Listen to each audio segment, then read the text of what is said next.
নমস্কাৰ, মই নাজিম তালুকদাৰ। আজি আপোনালোকক দেখুৱাবলৈ ওলাইছোঁ কইল বাৰ্ড।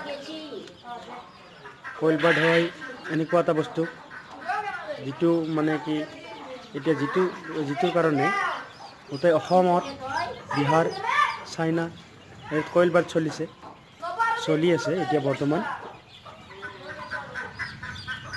কইল বাৰ্ডৰ চাহিদা অসমত বৃদ্ধি পাইছে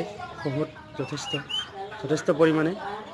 আপোনালোকে চাব, এই কইল বাৰ্ড মোৰ পোৱালি আছে আৰু 40 দিনৰ কইল বাৰ্ড আছে।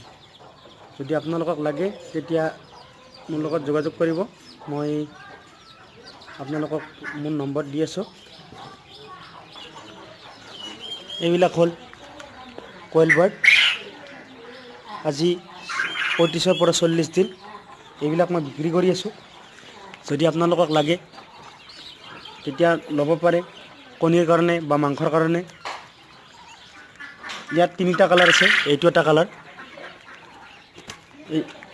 এইটো এটা কালাৰ, আৰু এটা আপোনালোকে দেখিছে 2টা বগা আছে। 3টা কালাৰ। কইল বাৰ্ডৰ কণীৰ গুণটো শেষ কৰিব নোৱাৰা। ইয়াত 22টা বেমাৰৰ প্ৰতিৰোধ কৰাৰ ক্ষমতা আছে। সাধাৰণতে আমি কণীৰ কাৰণে জাপানীজ কইল পালন কৰোঁ। এইবোৰ চব জাপানীজ কইলে হয়। সকলোবিলাক জাপানীজ কইল হয়। এইবিলাক সকলোবিলাক জাপানীজ কইল হয়। ইয়াত 1000 কইল বাৰ্ড আছে। কইল বাৰ্ড সাধাৰণতে ডায়েবেটিছ ৰোগীৰ কাৰণে খুব ভাল।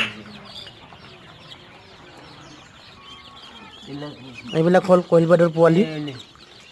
এইবিলাক পোৱালি আছিলে মোটামুটি 5000 মই কইল বাৰ্ডৰ পোৱালি আনিছিলোঁ। এতিয়া 100 পিছমান আছে ইয়াতে মই ইহঁতক ব্ৰুডিং কৰি আছোঁ। ইহঁতৰ খাদ্যৰ খৰচ খুবেই কম। এইবিলাক 5 দিনীয়া বাচ্চা হয়। এই 45 দিনত কণী পাৰে। 45 দিনৰ পৰা কণী পৰা ষ্টাৰ্টিং কৰে। আৰু যিয়ে নহওক, আপোনালোকে লাগিলে মোক কণ্টেক্ট কৰিব। বাৰু আজিলৈ এৰিছোঁ হা, বাই।